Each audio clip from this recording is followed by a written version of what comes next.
As you know, we at the New Brunswick Lung Association run the Canadian Network for Human Health and the Environment, which is a pan-Canadian network of NGO, academic, health professional, government policy, and individual Canadians who care about environmental health.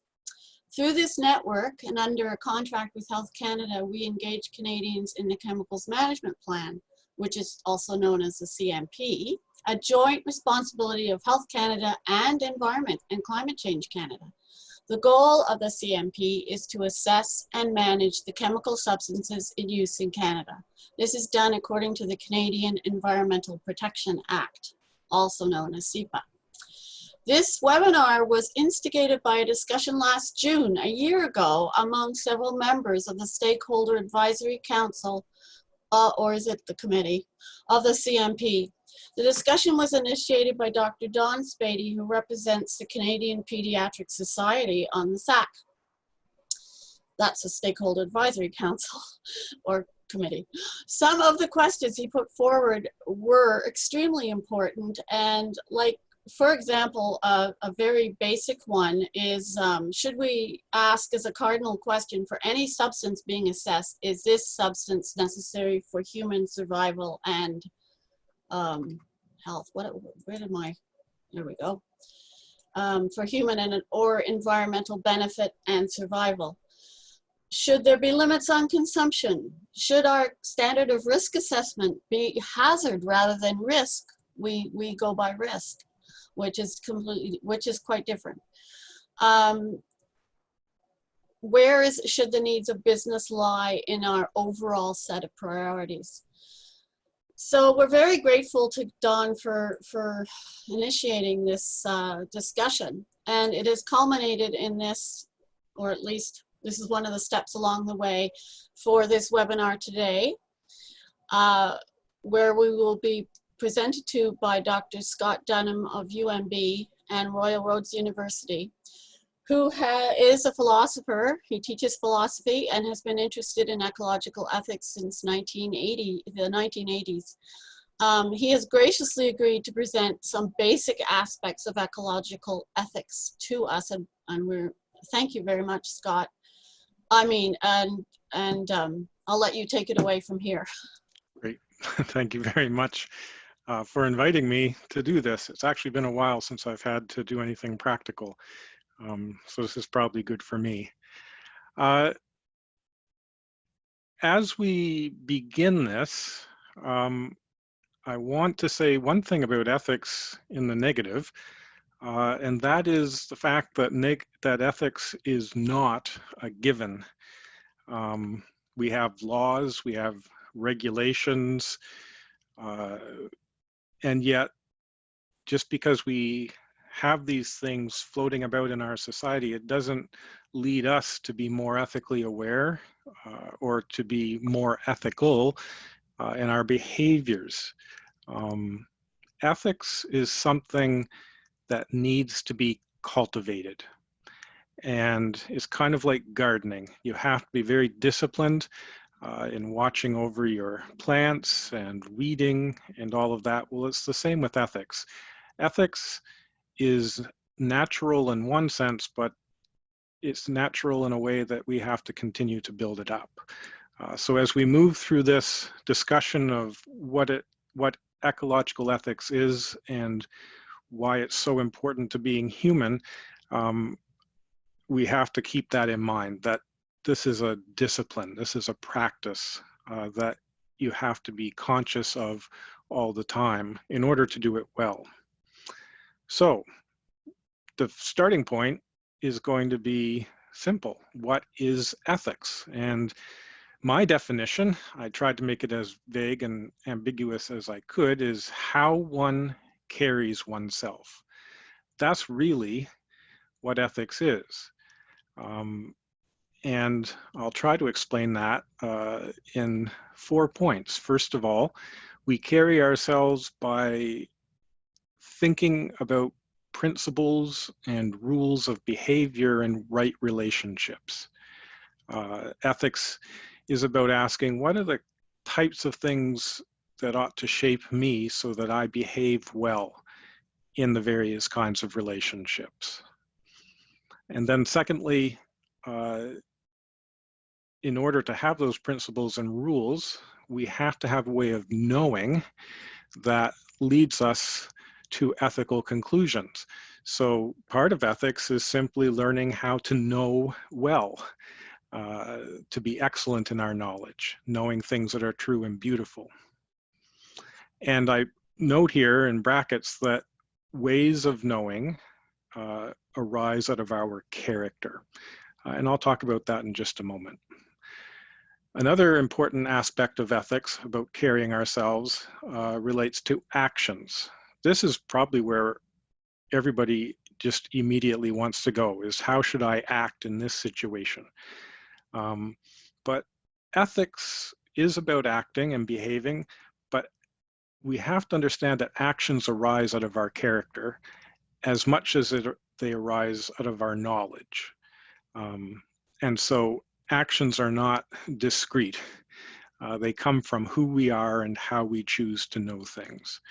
And then finally, ethics is all about making possible a meaningful and complete person. I mean, that is actually the goal of ethics. We carry ourselves in certain ways in order that we might have meaningful lives and lives that when we reach the end of them, we can look back and say, this has made me a complete person.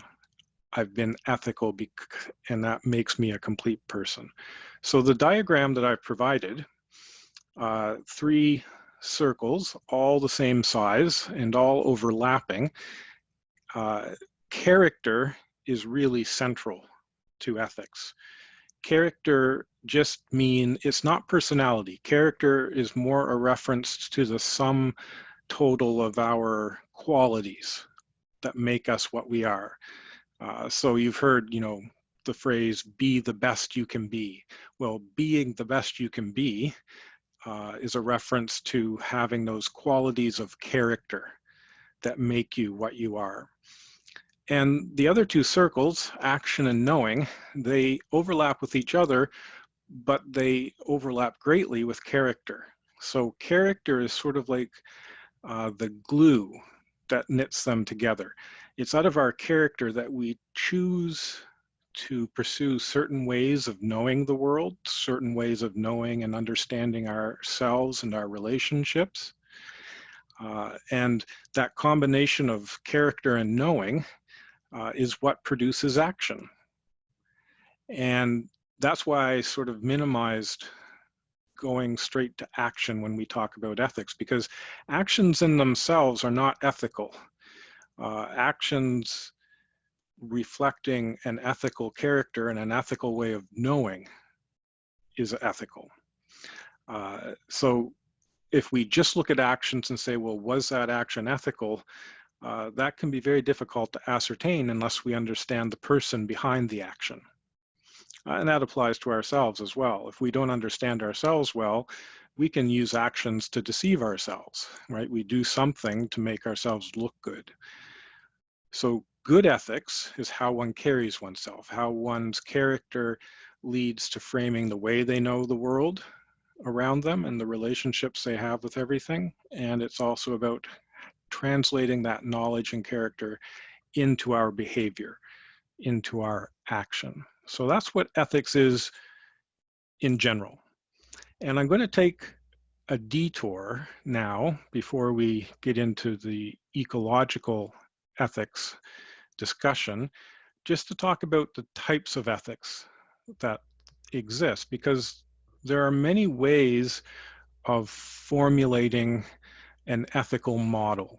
And Canadian society, being rooted in the European tradition, has tended to default to 2 modern ethical theories as the guide for how to be ethical. The first one will be immediately apparent to everybody, and it's what I call here modern utility. You could also call it utilitarianism. And it's an ethical model that basically approaches ethics in terms of cost-benefit analysis. or risk or harm analysis. You figure out what your goal is, and then you add up all of the positives and all of the negatives, and you hope that you have more positives than negatives. If you do, you have an ethical action. So the goal from a utilitarian point of view is human happiness. And often that goal of human happiness is seen as a short-term goal. What's going to happen relatively immediately within 5 or 10 years. And the focus of utility type thinking is on actions themselves. That's why in the model, action overtakes character and knowing. In fact, one's character ends up being really secondary, or in this case, maybe even tertiary, to the goal of acting in such a way that you can be happy. Well, that describes our economic systems, and that describes how we approach policy development in Canada. Is we have a very utilitarian view of ethics, where we want to create the greatest amount of happiness for the greatest amount of people possible. And we look for knowledge that will give us an understanding of that happiness so that we can formulate our actions. Okay, so that's one dominant modern way of doing ethics that's very important in the Canadian context. But it leads to problems. The most obvious problem is that when you define happiness as whatever makes the greatest number of people happy, that means you're always going to have a minority who are left unhappy. And so even if the goal is not to dominate or abuse minorities, utilitarian thinking has that almost built in, and we need to find a way to offset that goal. So we try to balance that with another ethical theory, and that's what I'm calling modern rational duty. If you've taken a basic ethics course, this is Kantian ethics or deontology. And the focus of this is on that word duty. Duty is what we owe to others who are like us. In other words, do unto others as you want them to do to you, is basically the goal. And what works and makes this approach to duty manageable is the idea that human dignity is something that's universal. All human beings have dignity, and their dignity should be respected, right? And so ethics is going to be formulated in a way that it produces these universal duties. Do this all the time, do not do that. For example, do not lie, do not kill. One's duties from this modern approach is focused, again, like utilitarianism, on action.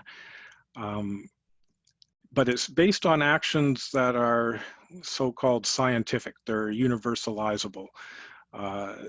And so you have to have a certain amount of knowledge in order to understand proper duties. But what is left out of modern approaches to ethics like this is that part of the human being that involves feelings. It's not our feelings that matter, it's our rationality. We have to be able to formulate a universal duty in order to produce the right action. That's all that counts. The other side of modern rational duty is that it says consequences also do not matter. As long as you do the right thing, you are ethical. It's kind of like if you follow the right procedures, whatever comes out the other end will be the right consequence. So don't worry about trying to anticipate the consequences, just do what is right. And don't let your feelings mess it all up. Try to be rational. Modern human rights is based on this kind of thinking, this goal of trying to understand what what makes a human being human, and how can we respect human dignity. And it's sort of opposed to utilitarian thinking. Utilitarians are only concerned about the consequences. As long as the consequence is good, your actions are good. And so even though this duty approach is opposed to the utilitarian approach in theory, we usually take them, again, in Canadian society, and we sort of hold one in each hand. And when we start to get off track with one, we pull out the other to sort of right the ship and provide a bit of balance. So these two kinds of ethical approaches have shaped us as a society, and we use them without thinking and where they've come from and what they mean. But there's another way of doing ethics, and that's what I'm calling natural law ethics. And it's not modern, it's ancient.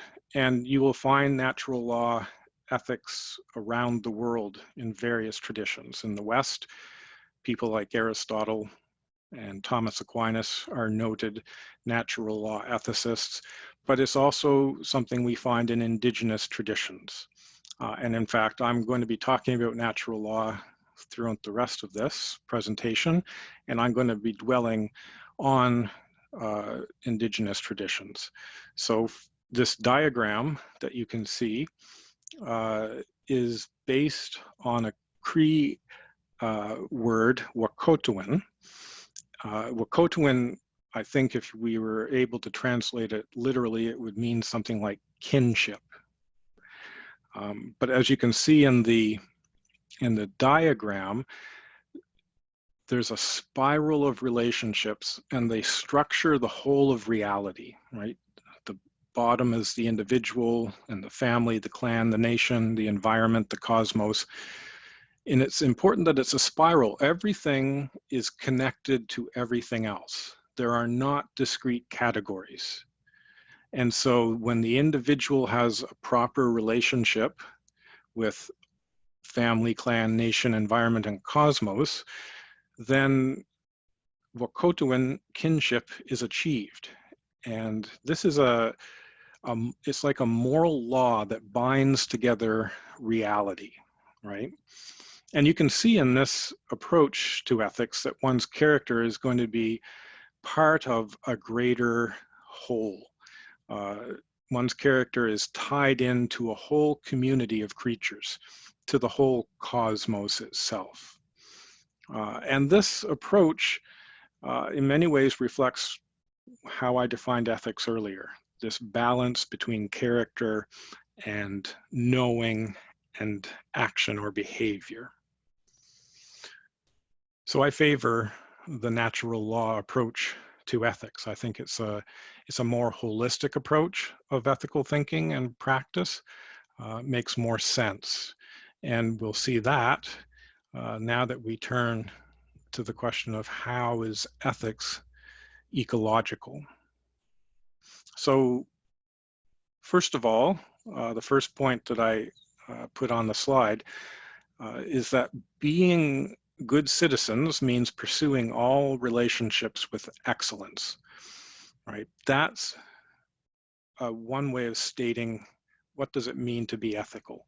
If you want to be a good citizen, then every relationship that you have is a relationship that has to be defined by excellence. We could replace that word excellence with the word virtue, okay? That's a character term. And the idea here is that we are not individuals first and foremost. We are actually parts of a greater whole. If you think about it, I mean, that should be obvious to all of us. We're not here by any decision of our own. We're here because we have mothers and fathers that have brought us into the world, and our mothers and fathers also had mothers and fathers. And it's not just that, though. We have come here from the elements that make up the earth itself, right? We are individuals, yes, but we are very much dependent on everything around us. We are in a relationship with everything around us. And so a good ecological ethic is one that aims for excellence in all relationships, and it's one that recognizes that what makes us human is going to be tied into something bigger than who we are. We take our cue from that bigger community in which we are a part. And partly what makes us ethical is the fact that we recognize our interdependence. We can stop and reflect upon it and adjust ourselves in our relationships to become better and to pursue what is best. But the risk that I face, I could go on about this whole understanding of ourselves and what it means to be excellent. I could go on for hours and just get more and more abstract. So what I want us to do is to think about this a bit more practically. So I've written down some virtues that sort of help us to understand, well, what does it mean to have an excellent relationship with others, with other human beings, with the world around us, organisms, with the earth and its climate, with the cosmos. So a really important virtue, I think it's one of the most important virtues that we can develop in our character, is the virtue of wonder. What is wonder? Well, first of all, wonder is an emotion or an affection. That's where wonder comes from. It's an emotionally generated response of awe and admiration and amazement. So if you are on a trip to the Rocky Mountains and you witness the Rocky Mountains, you should experience wonder. What else could you experience? They are amazing. They should inspire us with awe because they are awful themselves. Wonder as an emotion, it affects our character. It encourages us to fit into this world and understand that this world is amazing. To put it a little negatively, wonder in some ways could be like an antidote to offset our desire to exploit the world around us.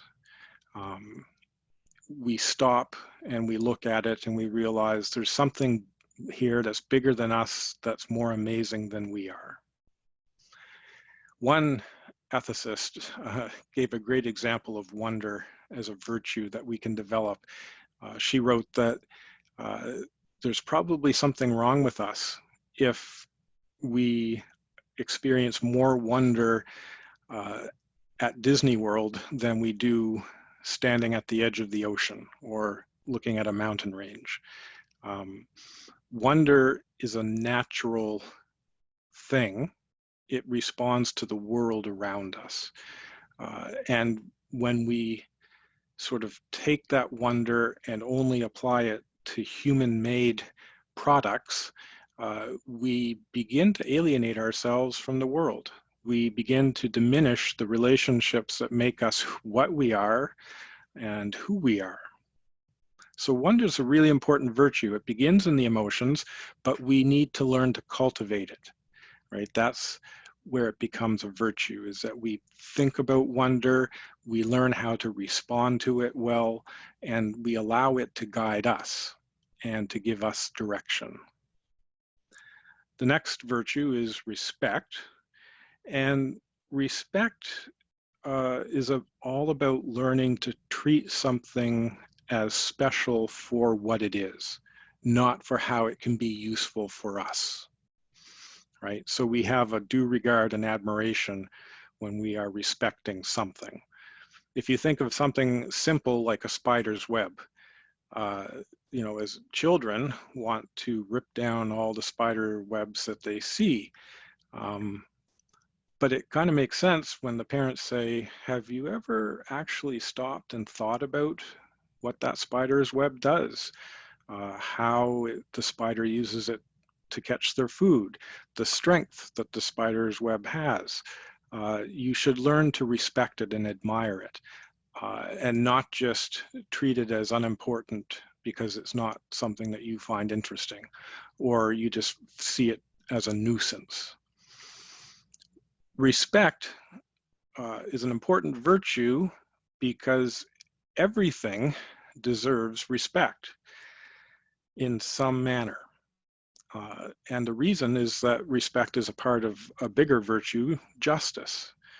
It is just when we are respectful toward others. It makes sense when we talk about this with relationships with human beings. I should respect people around me, no matter who they are, no matter what they look like, no matter what they do. They are due some sort of respect.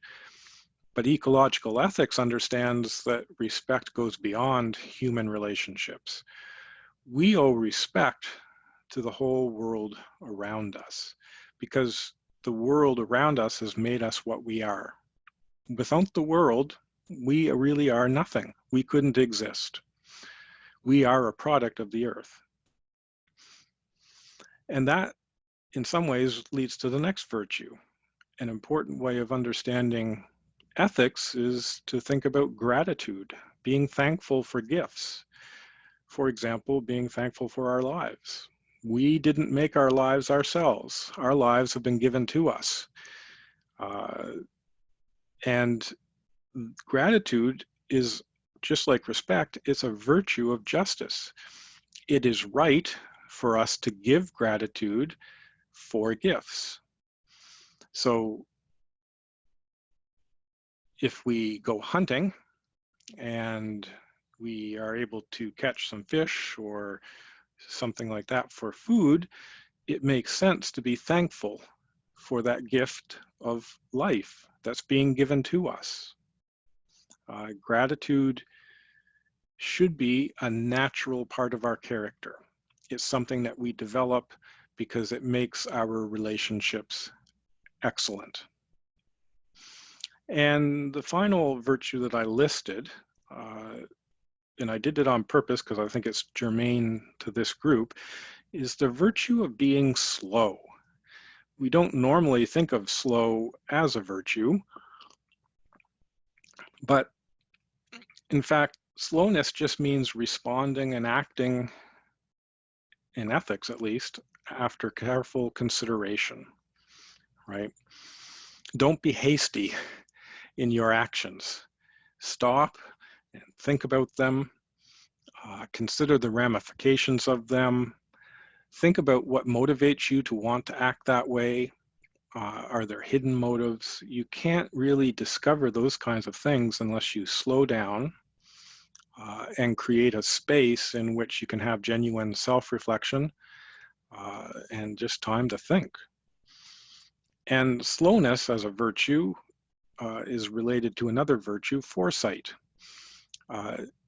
We can't really see the future well if we're moving quickly, because when we're moving quickly, we're simply trying to respond to immediate events and immediate relationships. But when we're going more slowly, we can actually see further away. And so slowness as a virtue makes it possible for us to actually have some kind of foresight. So these four virtues, and they're just examples, there are many other virtues that we could talk about, but these four virtues should help you understand why ethics is ecological, because they help us understand what makes a good human relationship with other human beings, yes. But when we situate ourselves in the bigger world of which we are a part, we find, for example, that wonder probably originates as a human emotion because of our experience of the world around us, of the frightening and affirming nature of the world around us that gives us our food and our shelter, and also can destroy us when we're not careful. And respect and gratitude together, they make sense as a way of fixing our attitude towards the world around us. The world makes us what we are, and so we should offer the right respect and the right gratitude toward the world for making us who we are. And then slowness, well, it speaks for itself, I think. Moving too fast is always dangerous ecologically, because we're not paying attention to how things fit together. And so slowness becomes a virtue ecologically, because it allows us to actually fit into the community, the ecological community of which we are a part. So who cares about ecological ethics? Well, it actually does make a practical difference. And I've broken it down into 4 ways that it can do that. How could we order our policy decision making to be more ecologically ethical? So good citizenship, and I'm using that in the very broadest sense. If we want to be good citizens of this earth, we need to pay attention to ecological justice for human society.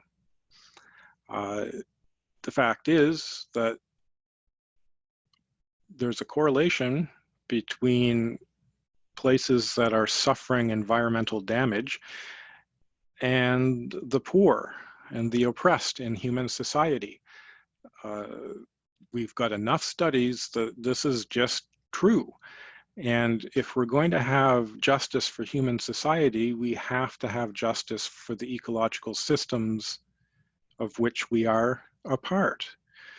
The poor will never overcome their poverty or their unhealthiness in that sense unless it's tied to the way that ecological systems can support them well. Okay, so ecological justice has to be for human society. Ecological ethics is not about hating people, and it's not about ignoring them.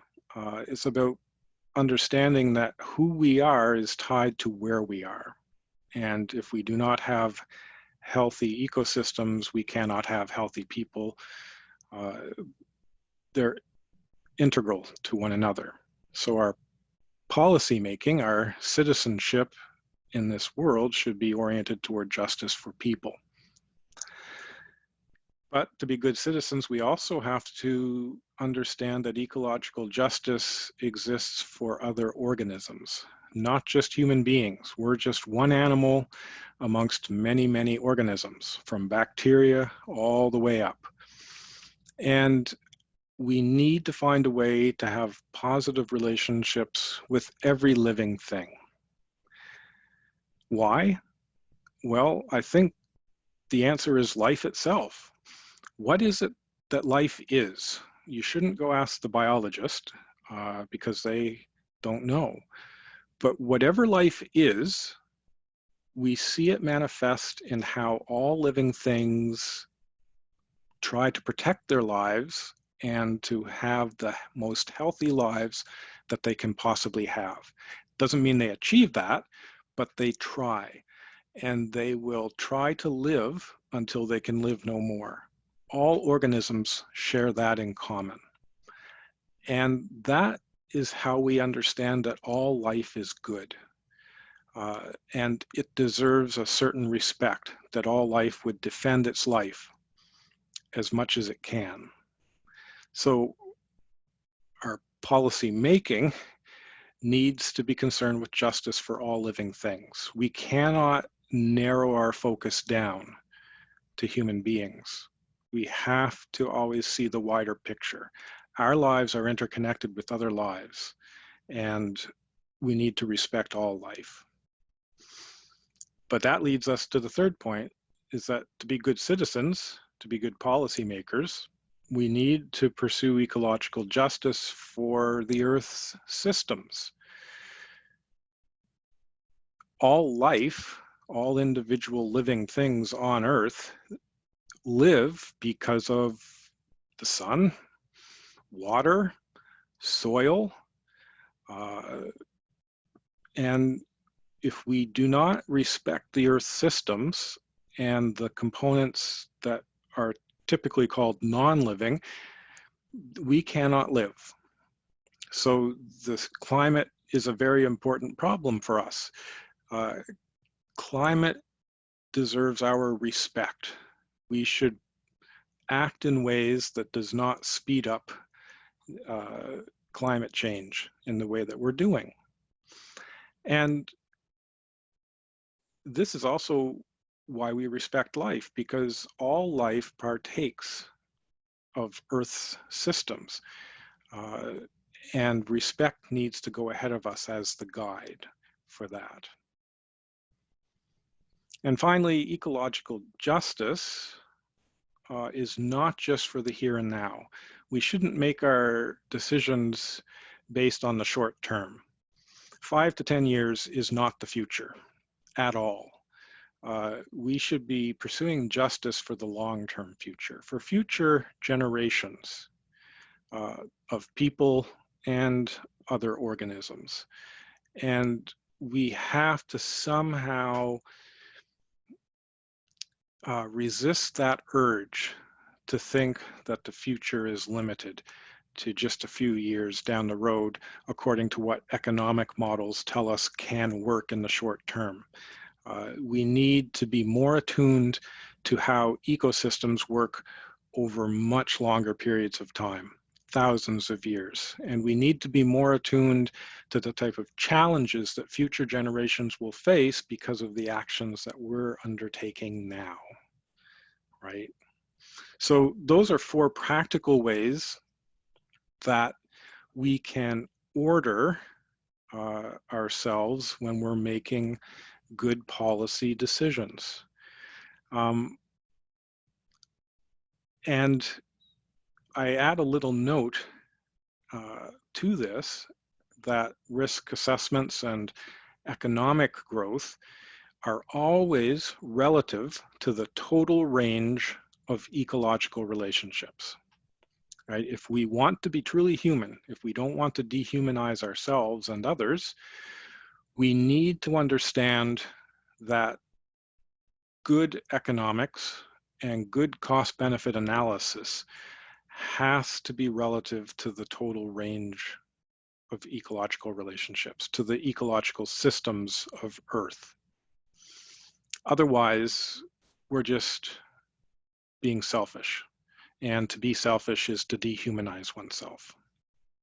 So that's a big challenge for us, because most of our policy is founded on what's economically expedient and supposedly efficient in the short term. But we have to put economics in its place. Is it important? Of course it is. Is our development of human technologies important? Of course, human technologies are very important. But when we do our risk assessments, we have to understand that these things are always going to be relative to something bigger, something more important in terms of what it means for us and our identity as human beings, because we are ecological beings and we are part of an existence that will be lasting into the future.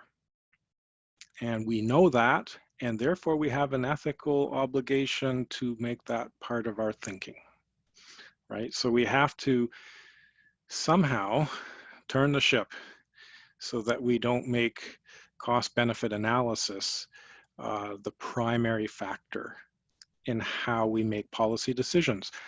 If we continue to do this, we are simply being unethical. We need to develop excellent relationships in other ways, according to more foundational, more basic virtues.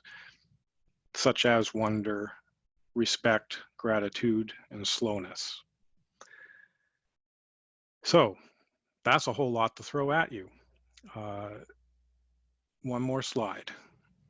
I mentioned Wahkohtowin earlier when I talked about natural law. And to remind you, Wahkohtowin means basically kinship, but it's an understanding that our kinship, our family, includes the whole cosmos.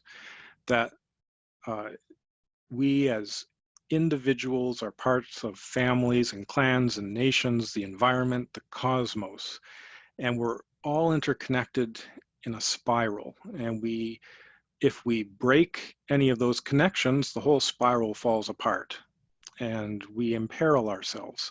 So trying to sort of fit in with the grain of the universe is very important. And I think that Wahkohtowin as an idea, kinship, is a way for us to become more sensitive to what it means to pursue ecological justice, justice that is truly humane and ecological.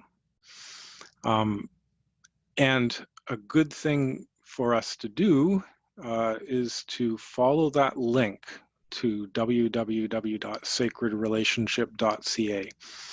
When you go to that webpage, there's a documentary on there. I think it's about an hour long, if I recall, maybe an hour and a half, in which they look at a particular example, water. The name of the documentary is Water, the Sacred Relationship, and how water management in Alberta has been carried out, and how the Cree and the Blackfoot and the Sioux peoples there have been affected by the water management practices of the Alberta government. And so it's all about water and industrial development, and specifically about defiled relationships, not just the fact that Indigenous peoples have been harmed by the way water development has been carried out, but also how pollution affects the rivers and the waterways and all kinds of other matters. In other words, it's an ecological documentary. And it's an example that ecological racism is a problem that we have to take seriously. When we don't look at the big picture, when we do not treat ecosystems well, we're not going to be able to treat people well. It's just not possible, because every single person on Earth is part of an ecosystem. You treat ecosystems well, you're giving people a better chance. You treat people well, you're giving ecosystems a better chance. They're tied together. And we need to somehow find a way to break the cycles of thinking that we currently pursue, which minimizes kinship. We need to find a way of doing policy that actually promotes kinship, fitting in with this cosmos of which we are a small part, right? That is what ethics is. And that's why it's probably good to call ethics ecological ethics, because we are being ethical as part of a greater whole that is in and of itself good. So I would encourage you to look at that documentary. You know, it's a documentary that talks about water, and yet, who would have guessed? Residential schools are part of that whole problem of water management. We tend to compartmentalize, to put things in boxes and not allow them to interact, but we have to avoid that. Ecological thinking is holistic thinking. We need to see how everything is interconnected. So that, I've managed to actually hit my goal of 45 minutes. That's ecological ethics in a nutshell. So I'm now happy to take some questions about my presentation.